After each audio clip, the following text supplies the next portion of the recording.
गडचिरोली जिल्ह्यातील कुरखेडा तालुक्यात खत विक्रेत्यांवर भरारी पथक व कृषी विभागाची कारवाई। कृषी परवाना धारक केंद्र संचालकाकडून खत विक्री करताना शेतकऱ्यांना जास्त दराने विक्री केल्यास कारवाई केली जाईल अशी सूचना निरीक्षकाकडून देण्यात आली होती। तपासणीत त्रुटी आढळून आल्याने 6 कृषी केंद्राचे प्रस्ताव वरिष्ठ कार्यालयास कार्यवाहीसाठी पाठविण्यात आलेले आहेत।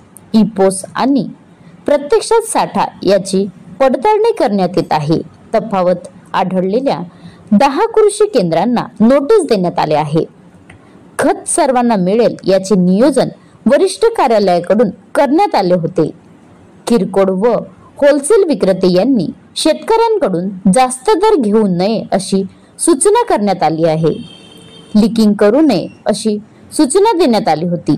खत दुकानात असताना कुणीही शेतकरी त्यापासून वंचित राहणार नाही याची काळजी खत विक्रेत्यांनी घ्यावी व रासायनिक खताबरोबरच जैविक खत, नॅनो युरिया, DAP याचा वापर करून खतावर होणारा खर्च कमी करावा असे आवाहन तालुका गुणवत्ता निरीक्षक संजय रामटेके यांनी केले आहे।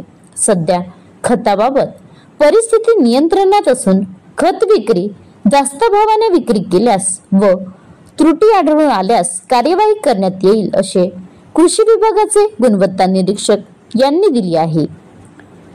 Maharashtra live news reporter Bhaskar Zode, taluka प्रतिनिधी कुरखेडा। संजय रामटेके, तालुका गुणवत्ता नियंत्रक निरीक्षक कुरखेडा।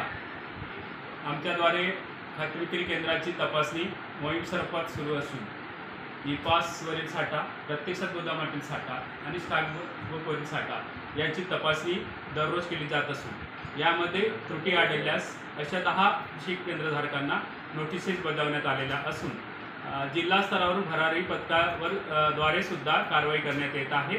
आणि हे तपासणी रोजच्या तपासणीमुळे खत परिस्थिती नियंत्रणात असून जे परवानाधारक जादा दराने खत विक्री करतील असे आढळून आल्यास त्यांच्यावर प्रशासकीय कारवाई आणि कायद्यानुसार कारवाई करण्यात येईल अशी तंबी त्यांना देण्यात आली असून यापुढे कोणत्याही कृषी केंद्र संचालकांनी शेतकऱ्याकडून जादा दराने खत विक्री किंमत घेऊ नये, विक्री करू नये, तसेच लिंकिंग करू नये अशा तक्तसाठी माझ्याद्वारे निरीक्षक म्हणून सर्व कृषी परवानाधारकांना देण्यात आलेला आहे।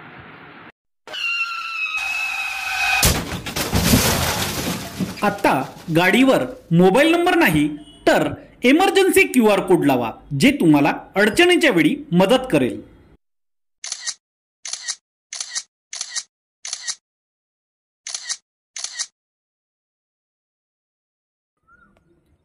बनवा व्हिडिओ, पाठवा व्हिडिओ, आम्ही तुमच्या न्याय व हक्कासाठी लढा देऊ।